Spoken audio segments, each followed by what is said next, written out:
suamiku selingkuh, tidak ada urusan. Ustaz, suamiku pemabuk, itu enaknya jadi perempuan Islam, tidak menanggung dosa suami. Beda kami suami-suami, meskipun kami penghafal Quran, ketua majelis ulama, tapi istrinya tidak pakai jilbab, istrinya tidak sholat, istrinya tidak puasa, meskipun suaminya ketua majelis ulama. Kata Allah, ku ampusakum wa ahlikum narani. Bapak, masuk kota mani neraka itu istrimu. Itu ditanggung ibu. Beda kalau perempuan, ya, suaminya tukang mabuk, suaminya pengedar narkoba, suaminya bahkan tukang koruptor, tukang tipu, tapi istrinya baik agamanya. Kata Allah, tidak ada urusan dengan suamimu, biarkan dia dalam neraka. Bu, nih ada 7 pintu surga, tadkhulul jannati bisalam. Silakan ibu pilih mana kau mau masuk surga di situ. Mau jannatul firdaus silakan, mau jannatul naim silakan, tidak ada urusan dengan suamimu. Tuh enaknya jadi perempuan Islam. Makanya jangan suka ngomel-ngomel. Bu. Ya, jelas, Bu ya, jelas. Kira gampang jadi suami. Kita di luar setengah mati cari proyek, dimaki-maki kontraktor, dimaki-maki sama gubernur, dimaki-maki sama kepala dinas. Untuk apa? Supaya kita dapat proyek, supaya istri bisa pakai mobil, supaya istri punya tidak rusak itu kulitmu kau jalan, dilindungi kau dengan kasih AC rumahmu, dikasih kau berlian supaya saudaramu hargai kamu. Itulah kerjanya laki-laki. Maka hargai suami. Beda itu. Suatu kali Rasulullah Sallallahu Alaihi Wasallam didatangi ibu-ibu, demo dia. Ternyata sumbernya dia mau mengadukan suaminya. Kata Nabi, kau sabar, karena kau tidak akan menanggung dosa-dosa suamimu. Nah, itulah hebatnya jadi perempuan Islam. Cuma kita juga, bapak-bapak, jangan hianati istri. Alasan rapat, ternyata pergi merapat.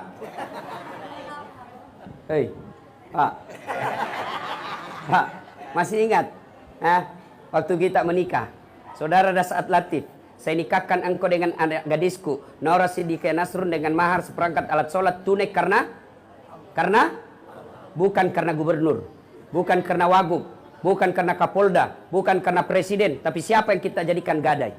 Siapa? Allah. Allah yang kita gadaikan untuk menghalalkan anak gadisnya orang. Lalu kita hianati, pantas 30 tahun kau cari nafkah tidak bisa kau lepas dari kredit. Kenapa kau hianati istrimu? Ada orang 30 tahun cari kerja, tidak bisa hidupnya baik. Kenapa kau tipu istrimu? Wanita yang paling setia mendampingimu. Siang malam, dia tinggalkan keluarganya, dia tinggalkan ibunya, dia tinggalkan bapaknya, dia tinggalkan tanah kelahirannya, datang merantau ke Palembang untuk ikut sama suaminya. Ternyata sampai di Palembang dihina dan dimaki-maki sama suaminya. Pantas hidupmu susah. Kenapa kau tidak menghargai orang yang setia mendampingimu? Bapak-bapak tahu berapa istrinya Nabi? Berapa? 11. Ini pertanyaan paling tidak senang ibu-ibu. 11 istri Nabi, Bu. 11. 11, Pak. Meskipun kita cuma punya kuota 4 giga. Ibu-ibu, dalam rumah tangga itu kan ada 4 tipe, Bu. 4 rumah tangga itu dalam Quran ada 4 macam. 1, suaminya beriman, istrinya kafir. Ya, ini Nabi Lut alaihissalam. Yang kedua, istrinya beriman, suaminya kafir. Ini Fir'aun laknatullah alaih. Yang ketiga, istrinya kafir, suaminya kafir, Abu Lahab. Yang keempat, istrinya beriman, suaminya beriman, Ibrahim alaihissalam. Ibu-ibu kira-kira pilih mana, rumah tangga yang bagaimana? Ibrahim alaihissalam. Tapi ibu tahu, Ibrahim itu 2 istrinya. Tidak usah Ustaz, langsung sudah bilang ibu-ibu di depan saya. Tidak usah Ustaz, Fir'aun saja. Bapak, saudara-saudara sekalian. Nah, Rasulullah itu 11 istri beliau. Tapi dari 11 istri beliau, tidak ada pun satu istri beliau mengatakan, saya nyesal nikah sama kaum Muhammad, rugi saya nikah sama kaum Muhammad. Semua senang.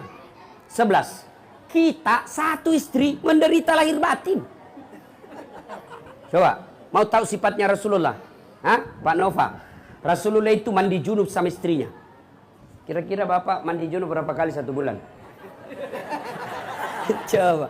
Saya waktu pengantin baru mandi junub sama istri saya. Saya peluk dari belakang. Angkat ketek saya. Lagi waktu pengantin baru. Sudah ada anaknya. Dia bilang, Ustaz mandi junub lagi sama-sama. Ada geli. Itu Rasulullah, Pak. Coba. Yang kedua sifat Rasulullah. Itu Rasulullah kalau minum. Itu minum seteguk. Dia kasih lagi istrinya. Coba, seteguk dia minum, kasih lagi istrinya. Hebatnya, bekas bibirnya Rasul istrinya dia minum Rasulullah. Misal Aisyah dia teguk di sini, maka dia minum di sini. Bekas bibir gelasnya itu, di gelasnya bekas bibirnya Aisyah dia minum. Bismillahirrahmanirrahim. Kira-kira bapak kalau minum bekas bibirnya istri, busuk betul mulutmu. Subhanallah. Itulah Rasulullah Sallallahu Alaihi Wasallam. Maka wajar beliau sangat dicintai oleh istri-istrinya. Nah, ibu-ibu, tuan-tuan yang saya hormati. Berikutnya, saya perlu jelaskan ini akikah, gunting rambut. Itu sunnah, ya. Ketika cucu dan anak-anak Rasulullah lahir, itu bagaimana cara Rasulullah? Dia cukur gundul rambutnya, cukur gundul. Setelah itu rambut yang gundul sudah dicukur itu ditimbang, lalu beratnya itu dinilaikan emas. Tadi ini Ananda ini saya lihat Muhammad Edsel ini kan rambutnya masih tipis. Itu kalau dicukur kira-kira tidak sampai 1 gram. Nah, kalau dia anaknya lahir kribo, banyak rambutnya, dicukur, timbang 2 gram. 2 gram itu dinilaikan dengan emas. Kalau emas 2 gram berapa? Anggaplah 1,5 juta. 1,5 juta itulah yang disedekahkan kepada fakir miskin.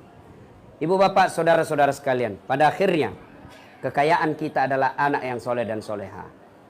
Saya banyak melihat ketika meninggal, luar biasa, bunga kembang belasungkawa, koran TV mengumumkan. Tapi beberapa bulan kemudian tertulis depan rumahnya, rumah ini mau dijual. Kenapa? Anak-anaknya bertengkar gara-gara warisan. Nah, ini orang tua miskin ini. Tapi berapa banyak juga orang tua saya lihat anaknya seperti saya 14 bersaudara, Pak. Saya anak ke-13. Ibu saya tidak tahu bahasa Indonesia, tapi alhamdulillah tiap bulan dapat gaji 14 juta 1 bulan. Dari mana? Dari anak-anaknya. 1 anak 1 juta. Dia bilang ibu saya, seandainya saya tahu begini, saya tambah lagi anakku. Maka bapak ibu-ibu buat banyak-banyak anak, ya, doakan supaya anak yang soleh dan soleha. Tuan-tuan, puan-puan yang saya hormati, inilah tausiah kita, mudah-mudahan ada manfaat. Terima kasih Pak Nova, yang seingat saya belum lahir anak beliau sudah menghubungi saya.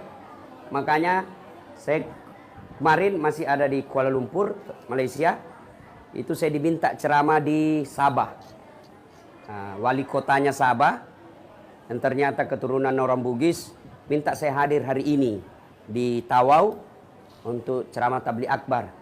Tapi saya bilang, saya ingat Pak Nova masih 4 bulan yang lalu itu dia minta. Tidak enak saya tinggalkan ini acara. Ya, alhamdulillah saya bisa hadir di tempat ini.